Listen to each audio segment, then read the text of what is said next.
Tips and tricks for using toric IOL in pediatric cataract surgery. Meet Honey. She's a bright 8-year-old child. Unfortunately, she has developmental cataract impacting her vision. Like Honey, there are scores of children suffering from developmental cataract. Unfortunately, post-pediatric cataract surgery, visual rehabilitation remains a challenge.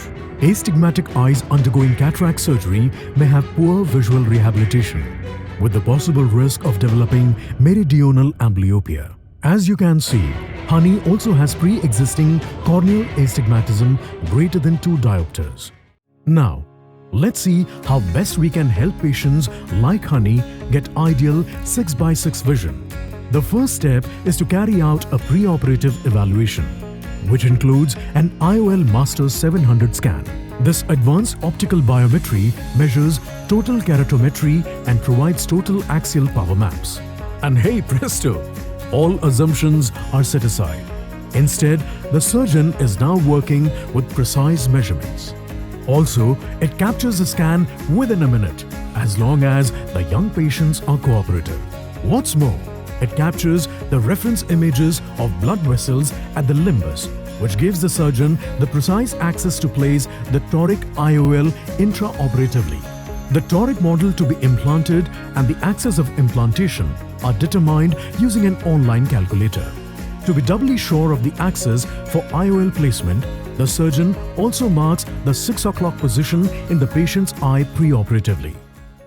The surgeon uses a standardized surgical technique including limbal paracentesis and anterior capsulorhexis, followed by bimanual irrigation aspiration.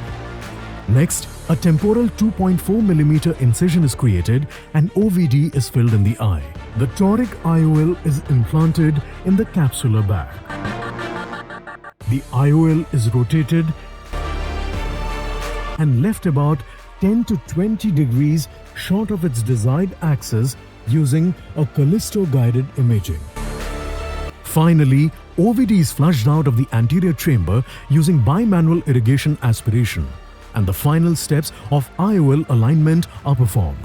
The surgeon ensures a self-sealing, watertight closure of the globe.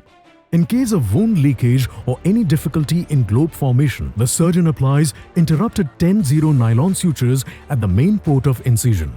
In cases in which the patient is younger than 6 years, or if a patient is judged to be uncooperative for a possible laser capsulotomy, a manual posterior continuous curvilinear capsulorhexis with or without limited anterior vitrectomy is performed.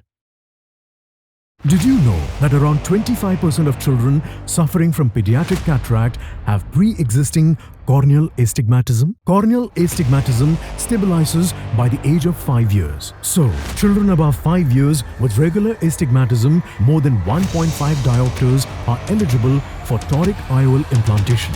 A study by Vasavada et al. Reported excellent long-term visual outcomes after toric IOL implantation in such children. To conclude, surgeons should repose complete confidence in biometry and preoperative evaluation. Also remember to counsel the parents on the aim and expected benefits of implanting toric IOLs over traditional monofocal IOLs. Let's not leave any stone unturned in providing the best possible care for these patients.